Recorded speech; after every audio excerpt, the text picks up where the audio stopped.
I'm Ghoulia Yelps, and I'm excited to talk about my all-time favorite Scooby Doo series, The 13 Ghosts of Scooby Doo. This one is fun because ghosts, magic, and monsters are all very real and out to kill the gang. Vincent Price has a major voice acting role, and you don't have to worry about logic ruining the fun. There's no guy in a mask trying to buy land for cheap or rob a bank. No, there's just ghosts trying to rule the world.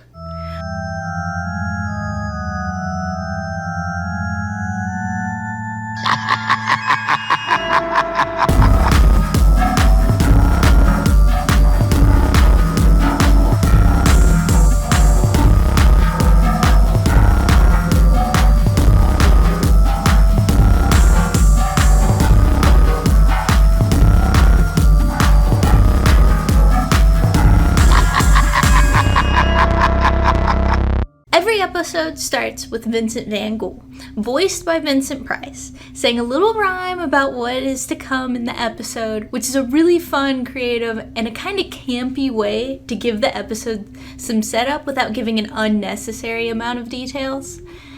Who needs to know why they are where they are when Vincent says a fun little rhyme that tells you where they are, but is cryptic enough that you don't question why they're there in the first place? The first episode pans through a creepy basement and shows some weird little blob taking a shower under a leaky pipe before he gets startled by a loud noise. He wakes up another ghost who seemed to be asleep in a coffin before his rest got rudely interrupted. The second ghost tells him the noise was from the chest where 13 ghosts are trapped. They want to free them, but can't because they're ghosts too. Just ghosts that aren't powerful or enough of a threat to be trapped in there with them. And the chest can only be opened by the living. The screen pans up to a red plane that says "The Mystery Flying Machine" on the side. Shaggy is flying the plane, and Scooby is wearing a Hawaiian shirt. They were on their way to Honolulu, but Scooby got confused reading the map.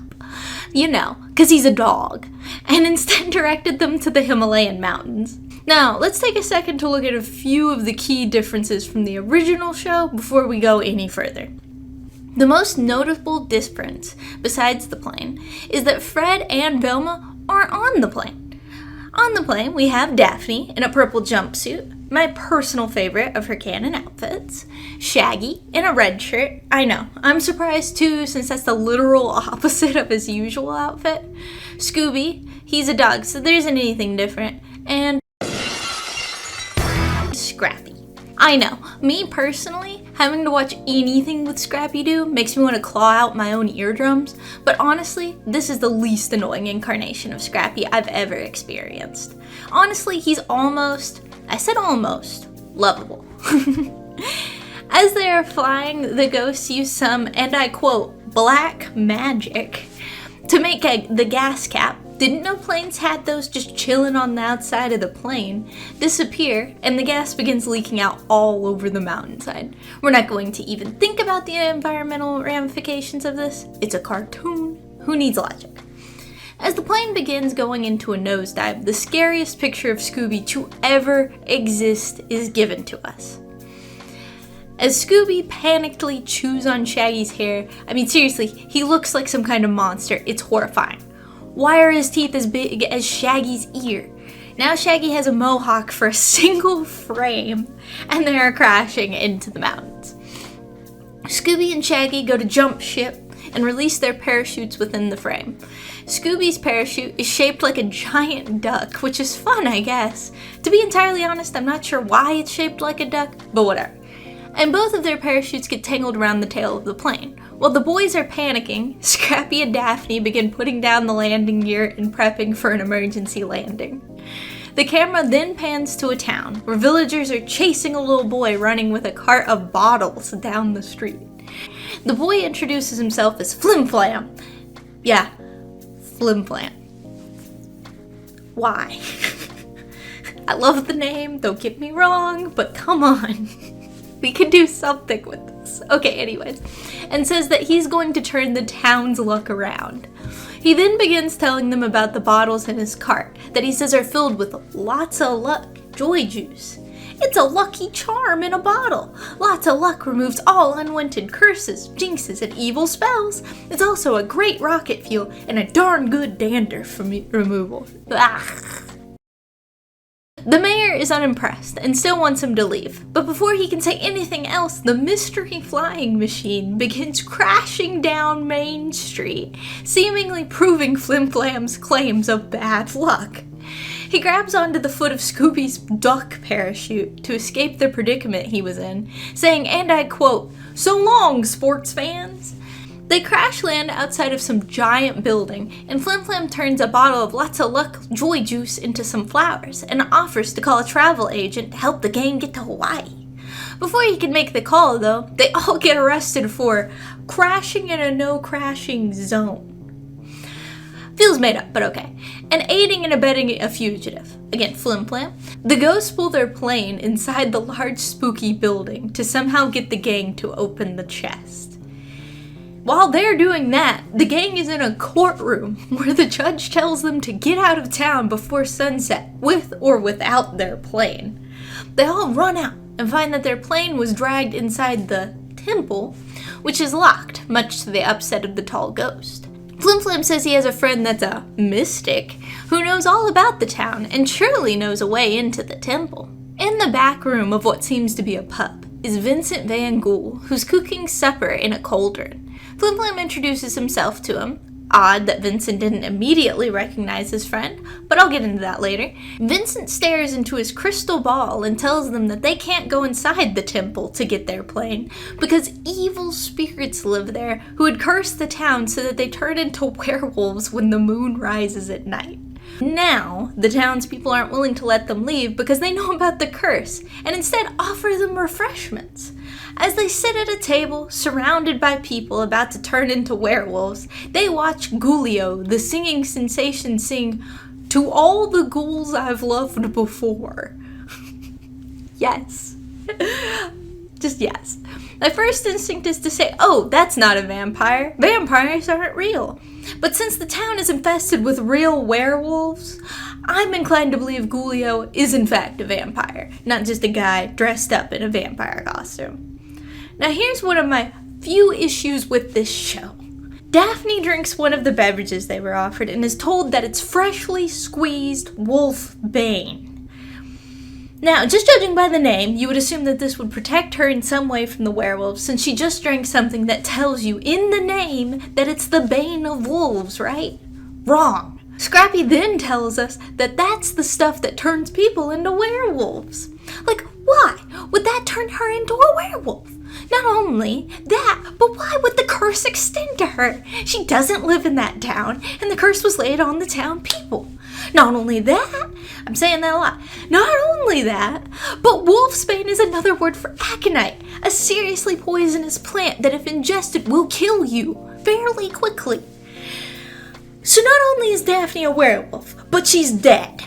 They killed Daphne, and now her dead corpse is possessed by the ghost of a werewolf, and now she is hunting her friends. But whatever, they're up in the ante, I guess. Everyone in the room turns into a werewolf, including Daphne, who most likely died as the transformation happened, since again, she drank a very deadly poison. And it's not like it was a little bit, no, this was like a beer stein of poison.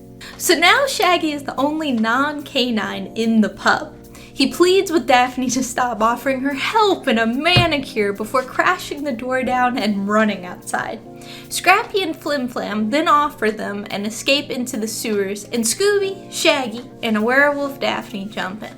Scrappy accuses Daphne of being in a lousy mood, and Flim Flam splashes her with his lots of luck joy juice. I mean, it does have joy in the name, and she's turned back to normal instantly. So the gang arrives at a hole in the wall of the temple, made by the ghosts who somehow had a jackhammer. Like, what did they plug it into? How did they power it? Magic? Apparently. And Daphne tells the boys that they have two choices. They can go inside with her or stay outside with the werewolves. What are you doing, Shaggy? The werewolves followed them into the temple, so I guess that took away, like, their choice, and then chased them around the temple. Scooby and Shaggy run down into the basement, and Flim Flam uses his lots of luck joy juice to turn the townspeople back into humans. Like, did he know? I guess he had to have. That might have been why he was in town. He was like helping them out with the curse. I don't know. They then found out that the townsfolk had captured the 13 most hideous ghosts in the world and locked them up in a chest in the crypt of the temple. The townsfolk were then cursed by the ghosts before the chest was locked so that they'd turn into werewolves. That's why they tried to scare them off. I guess we're just going to gloss over the fact that they turned Daphne into a werewolf and attempted to turn the others into werewolves too. Like, that didn't seem necessary. Maybe they figured if they were werewolves too, they would be less likely to attack them than if they were humans. Daphne asks where the plane is, and the townspeople admit they don't know. Now, if you remember, Shaggy and Scooby ran down below into the crypts. Now, what do they find while Daphne, Flim Flam, and Scrappy are talking to the now human townsfolk? Obviously, they find a television studio for a game show that's offering them a new convertible on Shaggy and Scooby's favorite game show, Let's Make 'Em Squeal. They're offered to trade their new car for what's behind the first curtain, the mystery flying machine, the second door, a doggy dream house, or what's in the box. The box is what we know to be the chest that the ghosts are trapped in. While the boys deliberate, Daphne and the kids are looking for the plane when Vincent van Ghoul appears saying he knows where the plane is. He tells them that the plane was dragged down into the crypt by two ghosts whose only purpose is to get mortals to open the chest, since only the living can do that. But no one but a complete fool would open the chest, so we're all good, right? Before everyone could get there, Scooby opens the box and sets the ghosts free. The 13 ghosts are free and now going to haunt the world until they're put back in the chest by the ones that release them, namely Scooby and Shaggy. Vincent gives them a crystal ball so they can contact him, and Flim Flam has decided to come with them after filling the plane with lots of luck joy juice, because not only will it cure people of werewolfism, it's also a great jet fuel. So that's the introduction to the series and all of the major players. We have Daphne, the only one in the group with any brain cells. Shaggy, the same as he always is in every incarnation, a hungry coward who can't help making puns. Except again, he's in a red shirt, but whatever. Scooby and Scrappy, the dogs and mascots. And then we have the new guys, Vincent van Ghoul and Flim Flam. Now, what to make of these two? Vincent van Ghoul is a mystic, and later we're told a warlock, specifically the most powerful warlock in the world. But what makes him that way? Why didn't he recognize Flim Flam if they're supposedly friends? And why did he happen to be in town at that time? I propose one simple theory that explains everything. Flim Flam is actually a trickster god who's looking for some fun. Now I know what you're thinking. That's crazy, but it isn't. In a world of ghosts, warlocks, and cursed werewolves, who's to say there isn't a trickster god wandering around? I believe that Flim Flam is the deity that gives Vincent his extra oomph as a warlock, and that he changes his face regularly so he's not immediately recognizable. That's why his lots of luck joy juice just so happens to always be just what they need to get them out of whatever pinch they're in the first episode. And I think that the entire reason that both Flim Flam and Vincent were in that small Himalayan town was because of the chest. I bet my right arm that Flim Flam was either going to steal it or knew it was about to be opened, and so sent word to Vincent to head over there to help him with whatever his plan was. If you need any more evidence, he's the only character that has fourth wall breaks that's alive, meaning he's aware we're here and watching us. Now, let's get into the meat of the show. I won't go into as much detail since there's 13 of these guys, and also because the rest of the series is not half as crazy as the first episode was. Well, until we get to the last episode. Honestly, each episode after the first read like the original series, except instead of some guy in a mask scaring people for personal gain that they unmask, they're tricking a ghost back into the chest. Bogle and weird. So technically, they're not a part of the 13 official ghosts, but since they're recurring characters, I wanted to talk about them before we go into the official 13. They're kind of the recurring bumbling henchmen that always try to help the bad guy of the episode, but end up messing up the scheme in some way. They're the two ghosts from the first episode that tricked Scooby and Shaggy into opening the chest. I kind of grew attached to them just because outside of the gang, they're the only recurring characters, and even though they're trying to help the bad guys, they're honestly pretty endearing. They just want to be accepted by the big bad 13 and finally be respected as ghosts. Sadly, they're too silly to be actual threats to humanity, so they always end up as the butt of everyone's jokes, or being threatened. So Vincent starts the episode having found one of the ghosts, and the gang is heading right for him. As he warns them in tiny hologram form, we see that for some reason, Daphne has the chest in the passenger seat buckled in, which I found adorable. But also, is Shaggy allergic to sitting in the front seat? Does he get car sick? Is he banned from the front seat for being a distraction? The first ghost is Maldor the Malevolent, the master of black magic from the Dark Ages, who is after the Wonder Wand of Zagraz.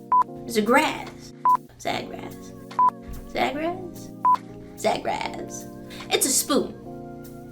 They are told that Maldor will find them, and that they should go to the castle of the Princess Esmeralda, where the wand is hidden. Now this is the first episode where we get to see the Mystery Machine. And this is not the Mystery Machine. I don't know where Fred and Velma are during this series, but I guess they got to keep the real Mystery Machine, while Shaggy and Daphne get this weird red RV looking thing. It's got 6 wheels for some reason, and honestly, it might be some kind of repurposed news van? I don't know. It's kind of cool though, I guess. Like, they're already halfway there, why not just give it treads like a tank and make us really remember it? The gang drives into the creepy forest, and Maldor appears inside the van, burns up their map, and tells them to come get him. Like, what a ballsy move, dude! Taunting the only people in the world that can trap you in the chest, that is the only thing in the world you can't escape. Like, if I was him, I would have tried to stay off their radar for a bit, but hey, whatever floats your boat. We then find out that Maldor has cursed Princess Esmeralda with an eternal sleep for not giving him the Wonder Wonder Wand. Maldor curses the forest so that it's evil and tries to scare the gang out of it, anthropomorphizing the trees and making the wildlife change into scary monsters. Like the bunny, he turns into a whole fire-breathing dragon. The crystal ball falls into a river after Maldor closes off the road, and they have to go get it, so Scooby and Flim Flam craft a raft out of basically a giant balloon fashioned into a duck. The duck is like a recurring theme throughout the show for some reason. Now, after the dragon appears, the show cuts to a news bulletin where Scrappy is interviewing Loretta Cut-It-Out, a TV no-no expert. She has some concerns about the fire-breathing dragon because fire is dangerous and should be avoided. Scrappy then accuses her of hating dragons and trying to take jobs from honest, hard-working dragons and forcing the dragon and his family to starve.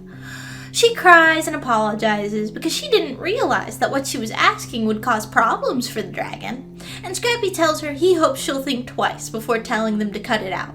The dragon almost chases them into the castle, but Maldor blocks the door, so Flim Flam tries to trick the dragon into starting a chain of fast food places. When that doesn't work, he then tries to trap the ghost in a tiny used car, but the dragon is too big and breaks out. They manage to hide from the dragon, and then pretend to be tourists to get into the castle and buy the giant rat guards. The rats don't fall for it, and drag them in to face Maldor. Flim Flam and Scrappy pretend to be lawyers, and Scooby hops into Maldor's lap and cries.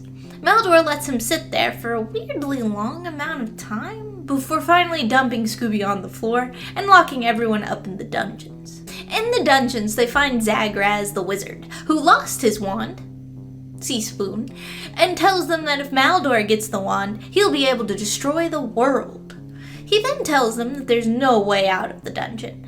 Now here I believe is another example of Flim Flam being a trickster god, because he asks if Zagraz has tried the exit, and then points to a door with a bunch of flashing signs that say exit.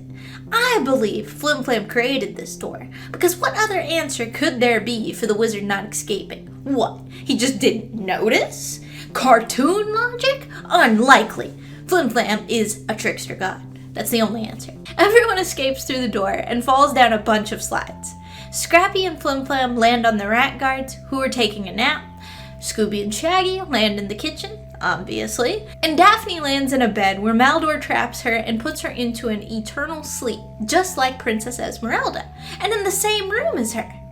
Obviously, oh no, Daphne. But more importantly, this is the first time we see Maldor from behind.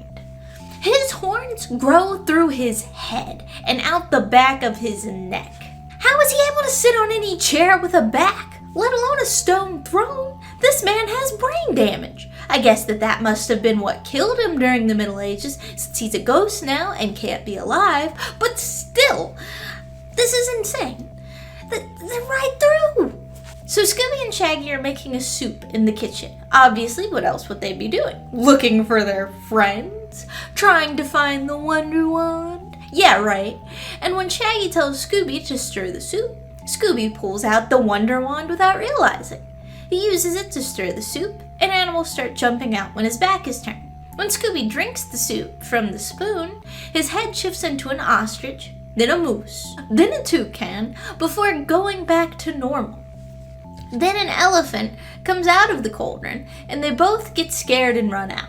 Now we see what Flim Flam and Scrappy have been up to. We find that Flim Flam has been playing a version of the shell game, but with the rats' hats. They're trying to guess which hat contains the cheese, but keep guessing wrong.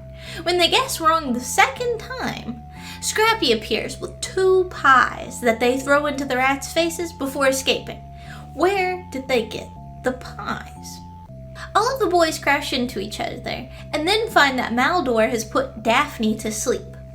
Scooby has the wand and accidentally deflects the magic that Maldor shoots at them.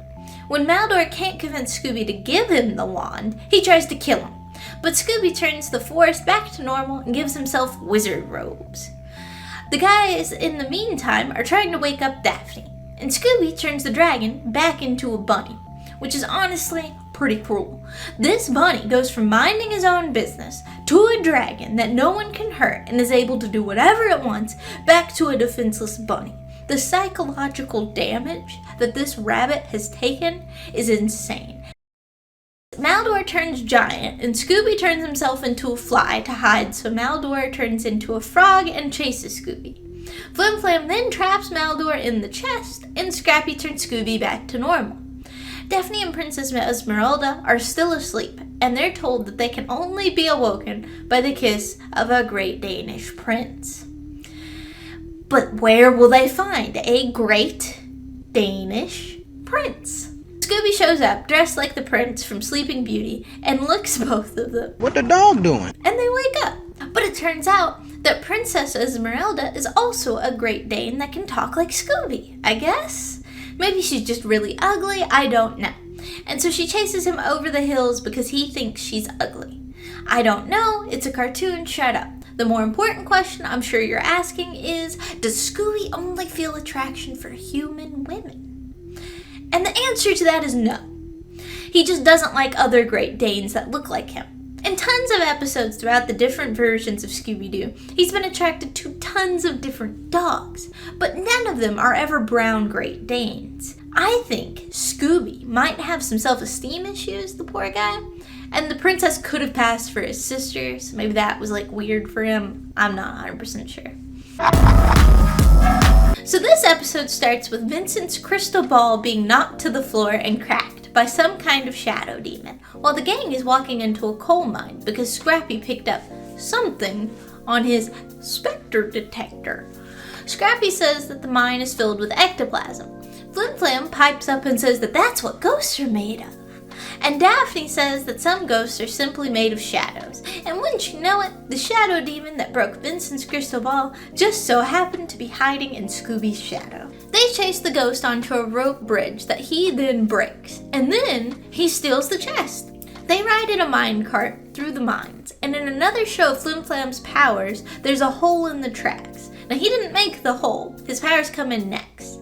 He tells them to scream, and somehow some stalactites just so happen to shake loose in the exact spot they needed them to, so that they could continue riding on the track.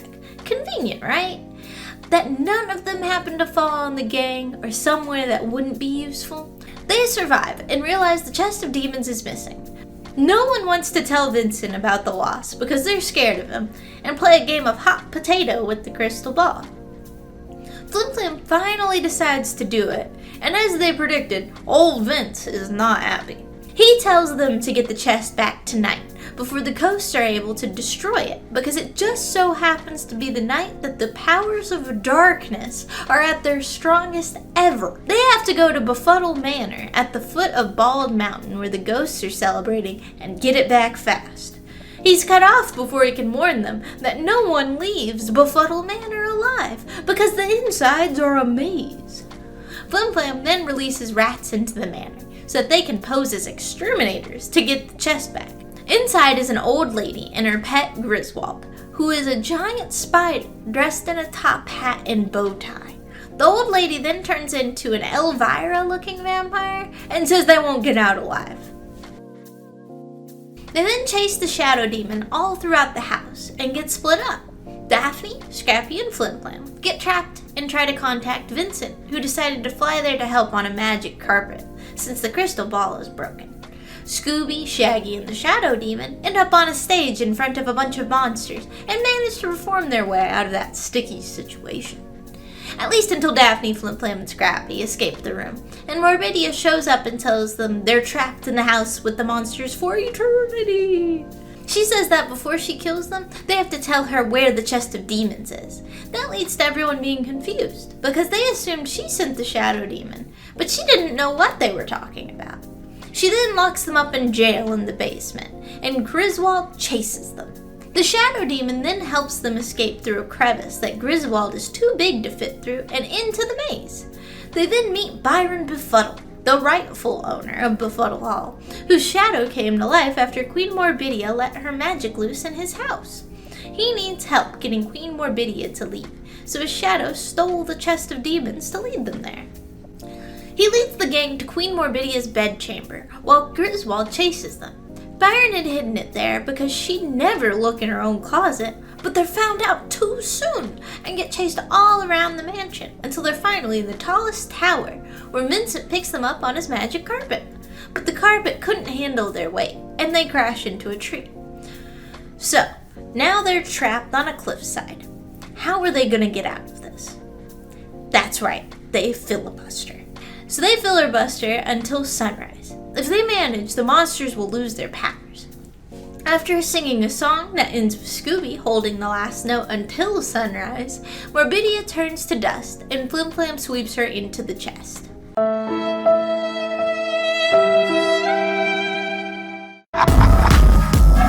So the gang is in Marrakesh after receiving a telegram from Vincent, and there just so happens to be a paranormal convention in town. It turns out that Scooby is famous as a ghost hunter at this point, and that Vincent didn't send them that telegram.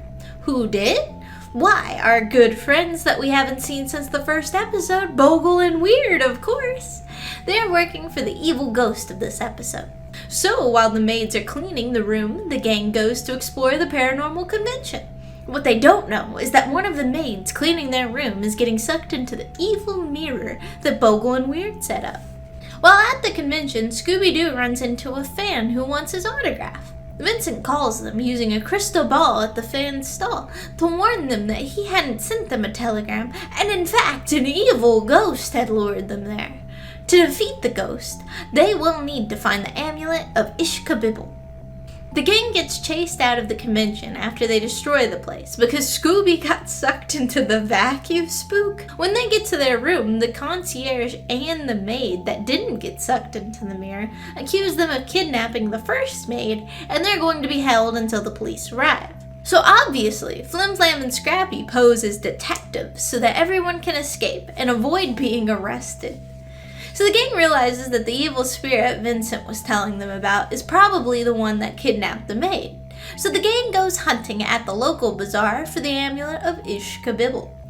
Bogle and Weird start following them invisibly, while carrying the mirror, which is not invisible, and get spotted by the Scooby fan. The first seller they run into gives them the amulet in exchange for their happiness, and it has an inscription on it. While Daphne is chasing down the amulet salesman, who ran off, the boys perform a musical number on a stage Bogle and Weird set up to trap them in the mirror. The fans spot the mirror that was floating earlier and try to grab it, but end up getting sucked in after accidentally knocking Scooby and the boys out of the way.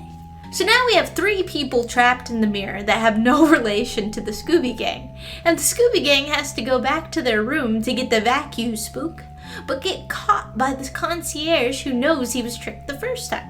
They trick the concierge and guards by pretending it's New Year's Eve when the clock strikes midnight. The fact that the rest of the gang jumps in when Flim Flam starts singing shows how good their improv chops are. Like, that was some serious yes-anding. Scooby and Shaggy are tricked into some dresses by Bogle and Weird, who are pretending to be dress sellers, and look into the evil mirror. Inside looks like that painting with the stairs everywhere. They panic for a while until the fans that got sucked in earlier remind them about the amulet. It turned out that the unreadable inscription was just written backwards, and Daphne reads it out and they manage to escape fairly easily. Honestly, it felt pretty anticlimactic after all of the running around and people getting sucked into the mirror and everything, but hey, it works. After escaping, Flim Flam and Scrappy show up dressed like the maids and suck the mirror demon into the vacuum spook, and the maid is freed. It is then revealed that Vincent was the amulet salesman, and he presents the Ghost Catcher of the Year award to Scooby Doo. The episode then ends with the gang singing the song from earlier again. This was not my favorite episode of this series personally. There are 2 reasons for that. The first is because it just feels anticlimactic. The whole thread of the episode was them getting sucked into the mirror, and then when they finally are, they escape almost instantly. It wasn't any suspense or any real threats of death. Second, I hate the fans in this episode. Sandy and Selma have the most annoying voices ever. I get it, they're supposed to be stereotypical paranormal convention goers or whatever, but why did their voices have to be like that? And why did they have to talk so much? Honestly, they might not have, but I was so irritated by their voices that every second they were on screen made me unreasonably angry. Also, their character designs are stupid. I don't care that was probably the point. I get it, he's a Poindexter or whatever, and she's like his mom or older lady friend or whatever. But come on, they did not have to put me through all that. This episode is pretty cool. So it starts out with the gang staying up late to watch The Son of the Bride of the Ghost of Frankenstein together. Apparently this is Flim Flam and Scrappy's favorite movie? Who would have guessed? Vincent comes over with some pop. Scooby locks up the chest of demons and sets the security system, and Shaggy makes 6 pounds of popcorn. The way he sees it, they have 6 people and 6 bowls, so they need 6 pounds of popcorn cooked at 8 million degrees, and the popcorn will cook in no time. The duck trips Scooby on the way out, triggering the alarm system, and Shaggy makes enough popcorn to flood the entire living room and kitchen. Just before the movie starts, Zomba sucks everyone into the movie and escapes out of the TV. Zomba's plan is to trap the gang in the movie for eternity, find the chest of demons, and release her friends that have been trapped before destroying it so the ghost can remain free. The gang shows up in the cemetery while Dr. Frankenstein and Egad are running from the villagers. Dr. Frankenstein asks for their help, and they try to explain that they aren't from the movie, but he just dresses Scooby in his clothes, and Egad dresses Scrappy in his, and they run off because they're sick of reliving the same movie every time it's played. So now everyone is going to play a part in the movie until Vincent can figure out how to escape. The problem is that Scooby and the gang aren't very good actors. In the meantime, Zomba finds the chest, but trips on that duck toy and gets thrown out of the room by the security system. She manages to eventually get to the chest of demons, but it turns out the one in the safe was a fake. Flim Flam had the real chest the whole time. It was in his pocket.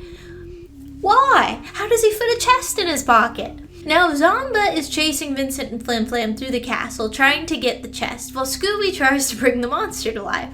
But as the table was being raised, Scooby got caught on the table and got struck by lightning. The monster comes to life anyways, and he's a giant humanoid dog. He starts chasing them until Flim Flam tricks him into getting a makeover before locking him in the basement. They then trick Zomba into going into the basement with the monster. What the dog doing? She escapes pretty easily since she kind of controls the movie, but Scooby, Shaggy, and the chest fall into the basement. Luckily, Zomba had already left, but the monster was still down there. The entire time all of this was going on, the villagers were trying to break into the castle. The machinery then explodes, and the ceiling to the basement falls onto the monster. Shaggy tries to run away, but Scooby decides they should save the monster. Scooby eats a box of Scooby snacks like Popeye and saves the monster, who calls him Mama. Not Daddy, not Dada, Mama. I love that. Who's the father? I don't know. Zomba then appears and Scooby throws the monster onto her. The monster follows them upstairs where Zomba has Shaggy, Scooby, and the chest of demons trapped in a windmill. The rest of the gang leaves through the front door, letting the villagers in, and Daphne tells Scooby to throw the chest down. Shaggy, Scooby, and Zomba get trapped on the windmill propellers, and the monster spins the windmill so fast it throws everyone off, and Zomba falls into the chest of demons. That frees them of her evil spell, and everything goes back to normal. Hello, how are you? I am under the water. Please help me. Here too much raining. This episode starts with the gang trying to charter a trip to Bermuda so that Scooby can calm his nerves. Scooby is way too scared after seeing so many ghosts, especially since Bogle and Weird have been torturing him. They've decided they're going to scare Scooby to death. So now they're getting on the cruise ship, and we see all of their luggage piled up. If they're going on vacation, especially a non-ghost related vacation, why did they pack the chest of demons? That feels like they're asking for trouble. Captain Ferguson introduces himself, and Flim Flam decides he's going to be the first mate, which confuses the captain horribly. While that's going on, Bogle and Weird keep scaring Scooby. That's when Vincent chimes in and tells everyone but Scooby that there are ghosts on the ship. The captain tells them they're heading to Bermuda. Before they can leave the bridge, the captain invites them to dine with him that night as guests at his table. Scooby decides not to go to dinner until Bogle and Weird pop out of the bathtub and scare him out of the bathroom. Scooby hits his head, and probably it gives him a concussion.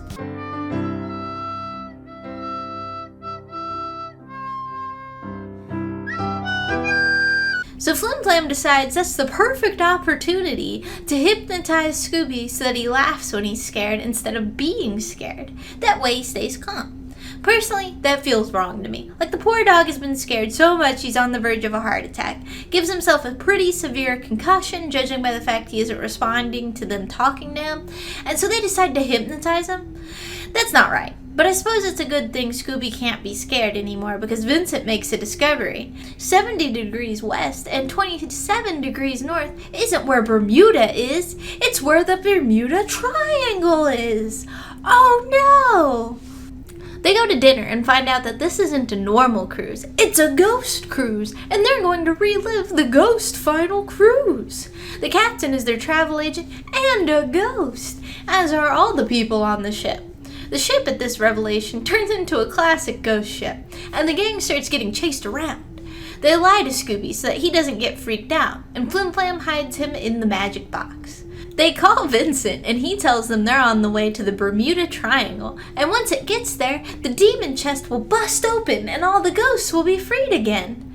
Now it's a race against all of the ghosts on the ship to get to the steering wheel so that they can turn the ship around and not die. Bogle and Weird are guarding the bridge, but we all know they really aren't to be trusted and easily get pushed aside. Before they can turn the ship around, though, the chest opens and all of the ghosts escape. So now the gang is being chased by the most evil ghosts in the world, who eat the ghosts from the ghost ship so they can become even more powerful, which is pretty messed up. Weird and Bogle jump ship to escape being eaten, and the gang hides in the theater, which, coincidentally, is playing the Titanic. While running from the ghosts, they manage to use the crystal ball to transport the ghost ship out of the Bermuda Triangle, and manage to trick the demons back into the box using the magic trick Flim Flam had taught Scooby. Scooby gets in the chest of demons and manages to disappear. The ghosts look for him inside the chest, and when they don't find him, get in it. Scooby then shuts the box and the ship disappears. Because it stands to reason that now the ghost is defeated, the ship is defeated as well. They all hop in a raft Scooby had on hand, and he propeller tails them out of there after Bogle and Weird trick him into thinking they're a shark. But if the joke's on them, a real shark comes up and tries to eat them. Nakara is proof that not all ghosts are ugly. The gang is celebrating Mardi Gras at the Wart and Warlock Hotel, which is holding the Warlock of the Year banquet, where Vincent is named Warlock of the Year. Nakara shows up and instantly starts hypnotizing people. The power is the Trance of Love, which only works on Friday the 13th. Her plan is to use her trance to drain all of the magic powers from all of the warlocks at the banquet before midnight. Her main target is Vincent van Ghoul, but she gets every other guy in there before the gang catches on. She tries to get Scooby and Shaggy, but apparently her powers only work on warlocks? I'm not 100% sure on this. Maybe they just don't have any interest in her. As soon as Vincent spots her, he runs from the room, but Flim Flam gives her Vince's room number. The gang follows her up because she killed the flower on their table, and Shaggy seemed really torn up about it. On her way up to his room, she runs into one of the warlocks that she hypnotized and kisses him while Scooby and Shaggy are hiding nearby. While kissing him, her hair turns into snakes and she admits that she drained him of all his powers and says her evil plan out loud. While Scooby and Shaggy play charades to tell the gang what had happened, Nakara tricks her way into Vincent's room and puts him in the love trance. The gang then enacts Plan 9. Date Wreckers Incorporated. They crash their dates. First, they crash the carriage ride, pretending to be a New Orleans band. Then, they crash a gondola ride where Vincent proposes as a tour group, and the gondola then capsizes. Scooby's rubber ducky makes another appearance. This duck is going to haunt my dreams. Look at its sinister smile and soulless eyes. Then Vincent invites them to his wedding that is taking place tonight, and everyone starts panicking. So they lock Vincent in his room and they station themselves around the hotel to ambush her if she shows up. Bogle and Weird show up and possess the gargoyles on the roof where Scooby and Shaggy are stationed. But Scooby ate the walkie-talkie, and then they fell on Scrappy, breaking his walkie-talkie. Then Bogle and Weird pose as maids and try to kidnap Vincent by shoving him and his entire bed in a sack. Luckily, Flim Flam's hiding in the room with Vincent. And you can't trick a trickster, so he shoves them down the laundry chute. Nakara then raises all of the ghosts in the cemetery near them, and they break in through the roof and kidnap Vincent. The gang can't catch up because there's a parade. Luckily, one of Vincent's friends who had his powers sucked out tells them where the wedding is being held, and they book it over there. They arrive just in time, and Daphne pretends to be Vincent's wife, and the boys pretend to be their triplets. Look at that smug face. You know, I'd hit that. Nakara says the boys don't look anything like him, so Flim Flam dresses up like Vincent, but she rips off his mask. Luckily, the distraction was enough, and midnight struck. Vincent's power manages to reverse all of her spells, and then he sucks her into the chest of demons. This one is fun. We've got witches, we've got ghosts, we've got teleportation. What more do you need? Stonehenge even makes an appearance, and the most ridiculous antagonist I've ever seen in a Scooby-Doo episode appear, and that's a pretty high bar. The episode starts with the gang over at Vincent's house as his dinner guests, but Vincent's spectral world monitor goes off, and the gang gets their first sight of the Brewski sisters, a 3-woman coven of incredibly ineffectual witches. A mist starts to appear, but before they find out what it is, Scooby changes the station to Scooby-Doo, Where Are You? Now, this is important to me, personally, because throughout the entire series, there have been no sightings of Fred and Velma. But they clearly exist if the original Scooby-Doo is playing. So where are they? Why aren't they with everyone else? Are Fred and Velma in a relationship? That would be a curveball. I've got questions, and it doesn't look like I'm going to get answers anytime soon. They turn the channel back and see the cloud give the witches the Black Book of Spells. She orders them to recite Spell 13. She orders them to recite Spell 13 at midnight at Stonehenge in exchange for strengthening their powers. She disappears, and this happens. Sisters, we're in business. We are witches of the night. We're so hot, we're out of sight. Come in.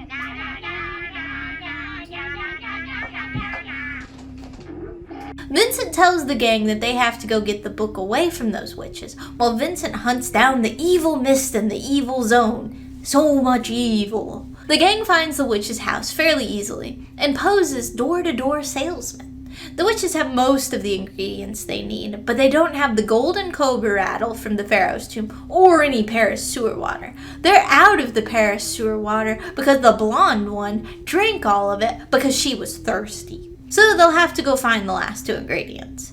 Scooby and Shaggy come in posing as encyclopedia salesmen, and Flim Flam and Scrappy pose as perfume salesmen, so that Scooby and Shaggy can switch out the spell books for one of their books. Sadly, the witches catch on before the boys can make their escape, sending bat wings after them to retrieve the book. The witches get the book back, sing their theme song, and fly away. In the meantime, the evil mist is revealed to be Marcella, who Vincent knows somehow. She traps him in some bondage chains after he insults her, and tells him he'll remain trapped in the evil zone forever. In the meantime, the witches transform the blonde one into a snake, so she can distract a snake that's guarding the golden cobra rattle. She flirts with him, and they go on a date, before bailing after his sisters to steal the rattle. As they exit the tomb, the gang arrives. They think about zapping them, but decide they don't have time. But they also don't have time to fly all the way to Paris, so they decide to use a spell from the book to teleport Paris to them. The blonde one teleports them to Nome, Alaska, by accident because she can't read. Your illiteracy is screwed us again, Your illiteracy is that doesn't make any sense. Before they transport Paris to the desert. While this is happening, Marcella steals Vincent's necklace so that he can't return to the real world. The witches get some sewer water, the blonde drinks it, and then the gang pretends to be sewer painters. Before they can steal the book from them, they get splashed by sewer water and then nearly zapped by the book. The witches sing that god-awful song again and then are off to Stonehenge. Marcella throws Vincent's necklace on the ground while watching him be attacked by, I guess they're evil demons. The monsters aren't really addressed. They're just in the evil zone. They're evil. That's all we need. The witches are making the brew to summon Marcella, and the gang poses as witches. They offer to show them the book if Daphne will give them Scooby's tail. Daphne throws Scooby in their witch's brew, since if they are doing a big spell, they'll need the whole dog. While the witches are distracted by Marcella's misty appearance, Flim Flam steals the book and tosses it to Scooby, who then gets caught by Marcella. That's okay though, because Shaggy steals one of the brooms and saves him. While this fight is happening, a little monster that Vincent saved earlier frees him from his restraints and gives him his necklace back. Vincent then gets himself and the adorable little monster out of the evil zone and onto Shaggy's broomstick. Vincent writes a little something into the spell book and then gives them the book back, where it turns out that he wrote a banishing spell over spell 13 that sends Marcella back to the demon's chest. Vincent then takes the spell book back and the day is saved. The episode ends with this. We are witches of the night. We're so hot, we're out of sight.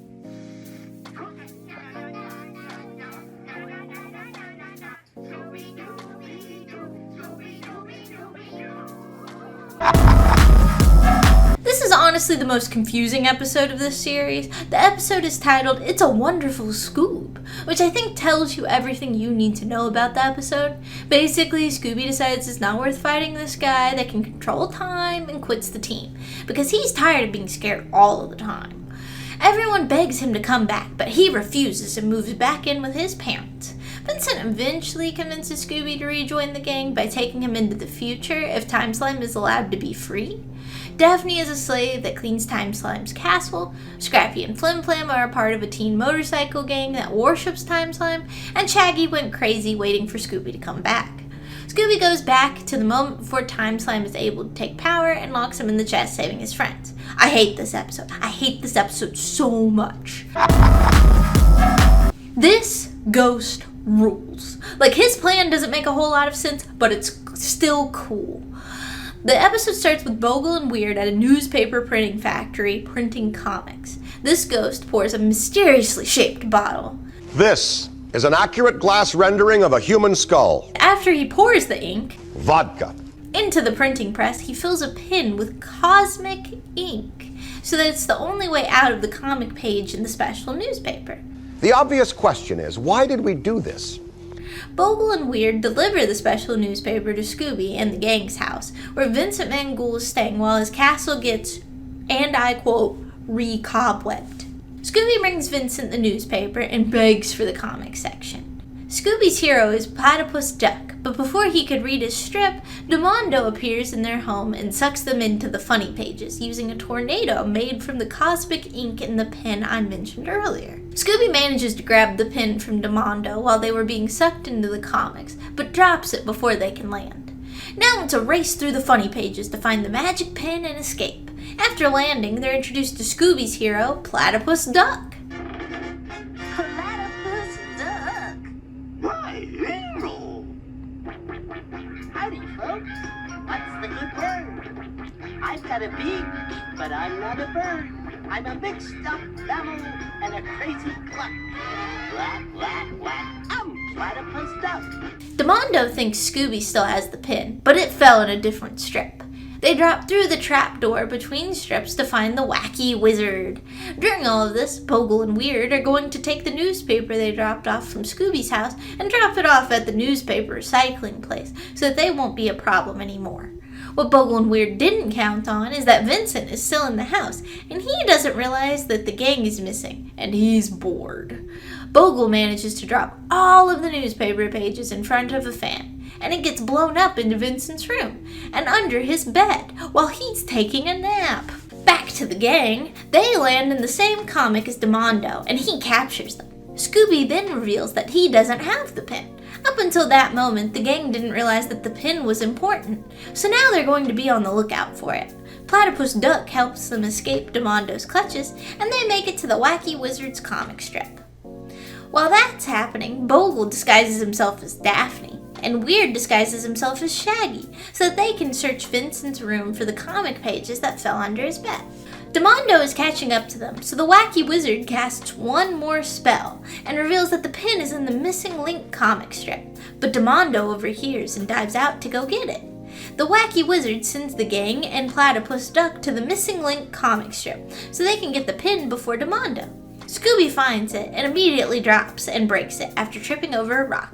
But because he broke it, the gang realizes that the pin is an actual key, like to a door, and their only means of escape.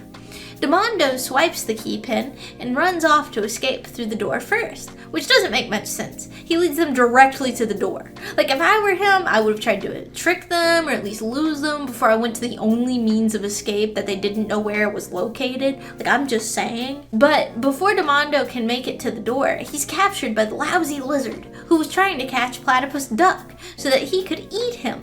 Demondo drops the key, and the gang opens the door and escapes with all of their comic strip allies. But they left the key in the door! Once everyone escapes, they throw the comic strip into the chest of demons so that Demondo can't escape, and Bogle and Weird jump out the window. Scooby is sad though, because he thinks that all of their comic strip friends got locked in the chest with Demondo. That's right, Scooby. We saved the day. And since you're asking, we came to stay. And you're one great doggy, I'm telling you. Quack, quack, quack. I'm Scooby-Doo. We open with a man climbing a mountain carrying a box. Vincent is talking to the gang through his crystal ball, and the gang is in the plane heading to Southern California to investigate a large amount of ghostly activity. After they finish the conversation, the man carrying a box rings Vincent's doorbell, and it turns out he was delivering Vincent's Chinese takeout. But he forgot the fortune cookies, and on his way back, gets possessed by a bat. He now delivers the Eye of Eternity instead of a fortune cookie, and then the ghost unpossesses the delivery guy and reveals himself to be one of the 13 ghosts that escaped the chest, Rancor, who seems to be a vampire ghost, or maybe a ghost vampire, but he's trying to join SAPS.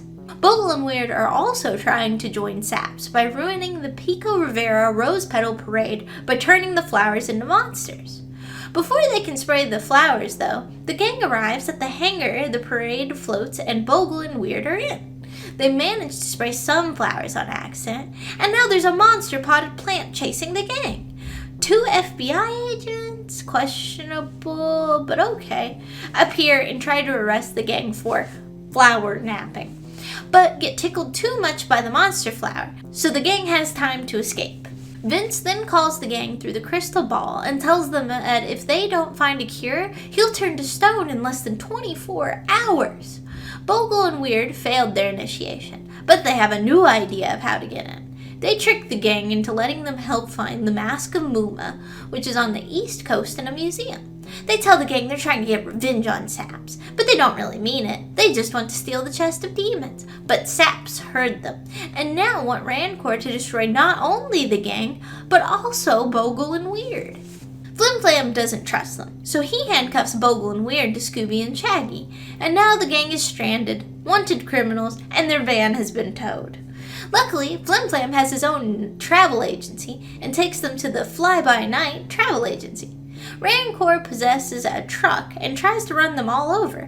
When that doesn't work, Rancor switches out the pilot's glasses with a different pair that makes the pilot see double. During the flight, the FBI guys appear and force them to dive into a tunnel where a train chases the helicopter the FBI guys are in out of the tunnel. But somehow the airplane could still fit. I'm not sure if that's because airplanes are like a little thinner, but that train looked like it took up most of the tunnel, so I'm not 100% sure what was going on there. Then Rancor knocks them out of the sky. Luckily, they land on a blimp.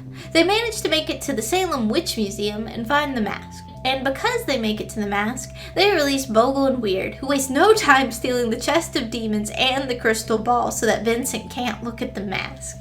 Rancor captures Bogle and Weird, thinking that they are still helping the gang, and starts to carry them off. But Scooby scares them dressed as a mummy after getting trapped in a mummy storage closet at the museum. This causes Bogle to drop the crystal ball, which rolls into a wall, knocking the mask off said wall and making it able for Vince to look the mask in the eye, curing him of his whole turning to stone thing. The FBI agents show up and threaten to arrest them, but the ghosts disappear after Daphne tries to explain that it was ghosts, not them, that were the flower nappers. Rancor sees daylight and needs to hide, and ends up hiding in the chest of demons in a similar trick to Queen Morbidia. I guess because they're both vampires, but it feels like kind of a cop-out to me. So this episode starts with Scooby's parents waiting for him by the train station. Before Scooby arrives, though, a train arrives, and a man introduces himself as Professor Phantasmo, and tells the townspeople that for tonight only, the circus he runs will be doing a show for free. In the meantime, Bogle and Weird disconnect the gang's train car and send them heading right for an oncoming train. Luckily, through sheer luck, the train manages to hop onto another train track. So Bogle and Weird send the train careening off the tracks. The train car they're in somehow ends up reconnecting with their original train, and they make it to Deauville, where no one is waiting for their arrival. They find a flyer for Circus Fantastique and head on over. After arriving at the circus, they're told that tickets are free and find Scooby's parents.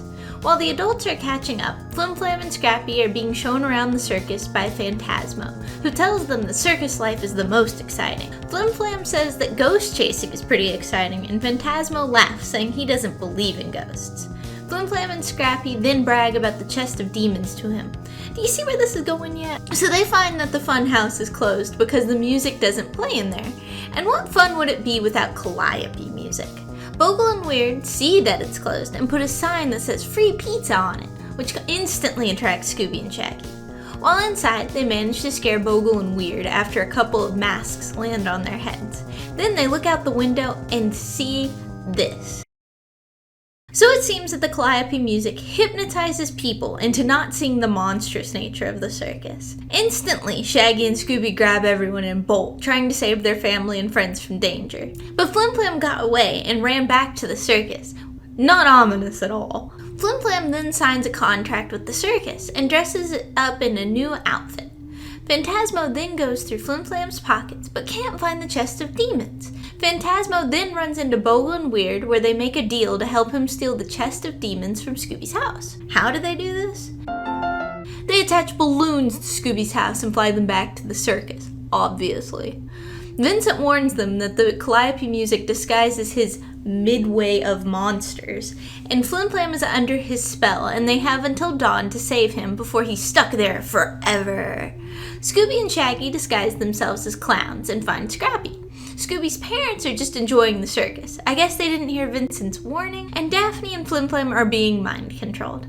Poor Daphne. Always mind controlled, never the mind controller. Luckily, Shaggy and Scooby crash into the Big Top in a clown car and break the calliope. And now Phantasmo is super ugly and there's monsters everywhere. Then Flim Flam uses Phantasmo's magic whip to wrangle him into the chest of demons.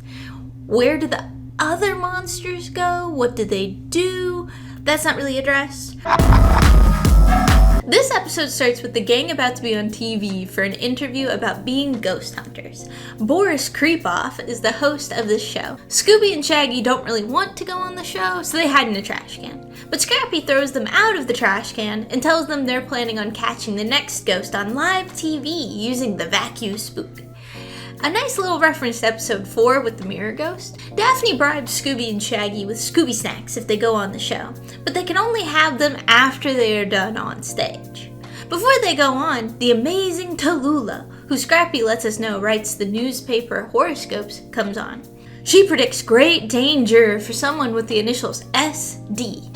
Who does that sound like? Who could that be? Scooby-Doo realizes she's referring to him. As Shaggy and Scooby try to make their escape, Freddy Cadaver, the show's director, appears in the doorway and tells them that they're on next. It turns out that Boris and Vince know each other and will be catching up after the show, or else. As the cameras begin rolling, a moon and clouds are lowered and raised haphazardly, and Tallulah announces, "Oh, the spirits are in such a tizzy!" Don't you just adore those dulcet tones of hers? Of course, it's Bogle switching the wrong switches. Weird quickly hits the right switch, and the gang, along with Boris and Tallulah, fall into a deep pit beneath the stage. Of course, this raises some questions. The first being, why is there a deep pit under the stage? That feels dangerous and like they are begging for lawsuits. The second is, why didn't Weird just hit the switch from the start? Did he want Bogle to feel included? Did he want to feel superior in some way? Why entrust such an important task that leaves the chest of demons wide open for any ghost, ghoul, or spirit to grab to Bogle, of all creatures? Luckily, there's a convenient pile of mattresses at the bottom of the pit. But is this so lucky? What are these mattresses doing at the bottom of what seems to be a torture pit? Should Daphne be worried? Who put the mattresses there? Did Weird and Bogle decide they didn't want the gang haunting them and decide to help them out? Were the mattresses just there for some nefarious TV's reason we aren't privy to? No answer to that. But luckily, because of the questionable mattresses, there was only one casualty. Weird then shuts off the lights, and when they turn back on, the chest of demons is gone. Scooby and Shaggy look around for it, but Vince tells them that he senses it's not nearby. He then accuses Boris of being in on it, which offends him, and after giving a speech about how they're old friends, storms off stage. Vincent tells them to investigate, and he goes home. They find the Scooby snacks on stage, which is odd, because they left them backstage. Before Scooby and Shaggy can eat them all, Tallulah grabs the box and tells them she feels powerful spirit vibrations surrounding it. And she wants to hold a seance to figure out where the chest of demons might be. The gang then appears in a house around a table with Scooby snacks in the center holding cards. Tallulah then says that she's going to do a tarot card reading. Shaggy asks if that's like Go Fish. They then throw the cards on the box of Scooby snacks, and this happens. My goodness! What is it? This is incredible! It's a lighthouse! Daphne says that the only lighthouse near here is the old one on Lookout Point. Tallulah insists it must be there, a likely story since she stole it. I have no evidence except I hate her and I feel like that should be enough. She even warns that this evil spirit is extra powerful. Brag much? Anyways, at the lighthouse we find Simbulu telling Weird and Bogle to keep the gang distracted so that he can find the chest, because it isn't there. Scrappy knocks on the door, and this is what we find. Bogle and Weird are pretending to be lighthouse keepers, which fine, whatever. But can we talk about how Shaggy is way taller than the door? Like, what is that about? Is Shaggy a giant? Judging by the way Scooby is sitting next to it, it looks designed for people roughly the height of a Great Dane. The average height of a male Great Dane is about 2.5 to 3 feet tall, so this door is designed for people that are about 3 feet tall. Neat. Bogle and Weird argue for a bit before inviting them in, and leading up to the top of the lighthouse before flying out the window. Now Scrappy, Scooby, and Shaggy are trapped in the top of the lighthouse while Bogle and Weird knock the lighthouse into the ocean. I guess we've answered who the mattresses belong to, not Bogle and Weird. Flim Flam knows the perfect way to save them, though. The duck makes another appearance as a raft on the bottom of the van. The boys then jump into the water and swim to the raft van thing. Now the gang is mad. Why did the ghosts know that the gang would be there? Tallulah answers their knock and says that right after they left, she found out the room was bugged. That's ridiculous. She obviously sent them there, knowing that the ghosts were already there because she stole the chest of demons, because she's an evil spirit or in cahoots or something. Tallulah, somebody knew we were going to that lighthouse. You're telling me, right after you left, I discovered my room is bugged. Bugged? Yeah, bugged, wired for sound. Look what I found hidden in the drapes. Imagine the nerve. What? Like, this thing is as tall as she is, and she's almost Shaggy's height. Like, how did she miss that? That is the worst bugging job ever. Also, imagine this woman who told you to go to a lighthouse where you were nearly killed and explains that the reason you almost died was because her house was bugged, and then pulls out a whole boom mic?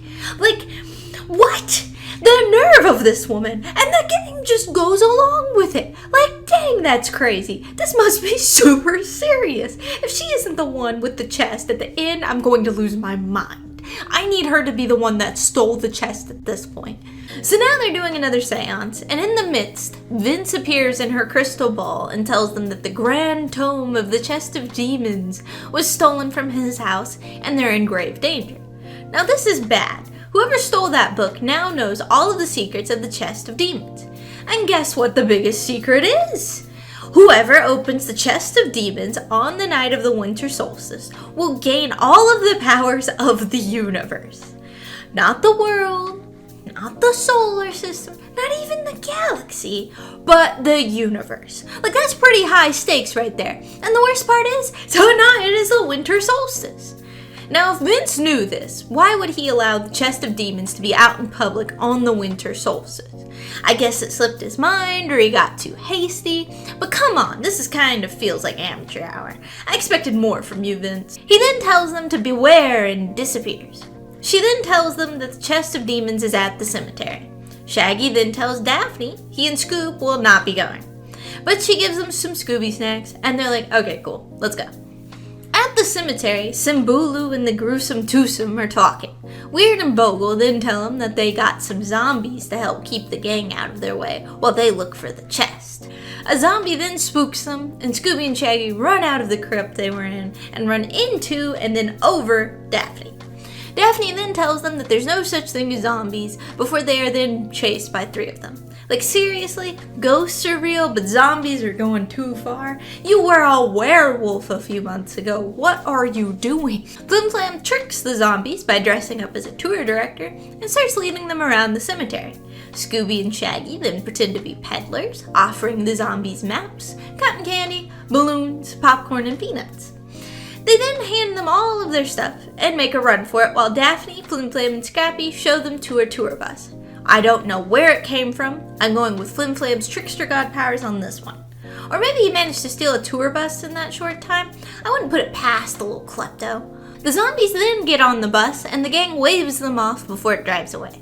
Now my issue with this is, who's driving the bus? Not one of the zombies. That wouldn't make any sense. So who was driving the bus? Did it just magically drive off? Not unlikely in this universe, but man, is this episode making 0 sense to me at this point.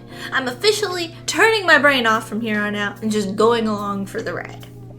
Flim Flam then finds the zombies tickets to Boris's TV show, the bribe that Bogle and Weird offered them. At the TV studio, they found a map to the temple where they found the chest, the book that was stolen from Vince's house, and a ticket to Tibet. Things are not looking good for Boris. Vincent then shows up and tells them that he found in the television guide that Boris would be opening the fabled chest of demons on air at 8 p.m. Cut to Boris about to open the chest of demons in front of a camera. It turns out that Boris was humiliated by Vincent's school. I guess Vincent got all the ghouls or something. Anyways, before Boris can open it, Tallulah appears and says that she will be opening the chest because it turns out that Tallulah isn't a medium at all. She was Simbulu all along. Now I can safely say I didn't see this coming. Like, sure, I knew she was evil, but I honestly didn't think to connect the two. Now I'm mad. Simbulu could have chosen any other voice and he went with that one? Why? Now, this demon has the gall to introduce himself as the lion demon. He has cloven hooves that isn't a lion thing, and neither are horns. Like, I thought he was a minotaur this whole time. He doesn't even roar once. Like, how was I supposed to know that he was a lion? Nothing about this screams lion to me except his words. Never mind, it was all worth it, because now we get this absolute gem of a pun.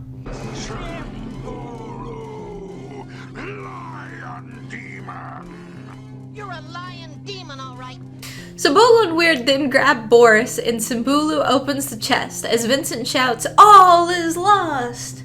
before Flim Flam walks up with the vacuum spook and sucks up all of the demons that escaped, and Simbulu. And so our series comes to an end. All 13 ghosts are caught, and everything is all better. Wait a second.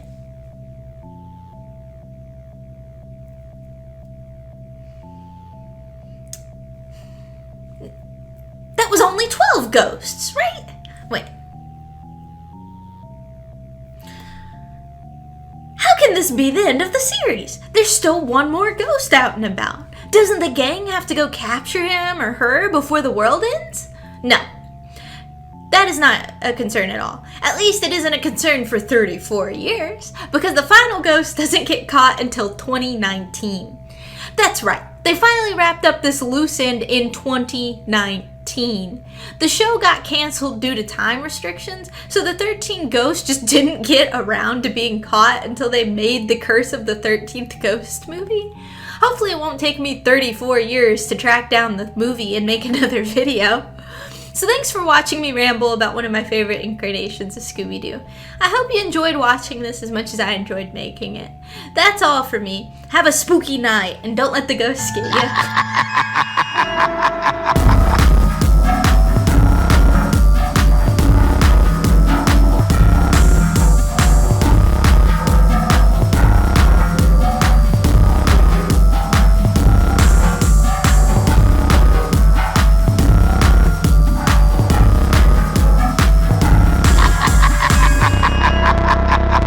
What the dog doing?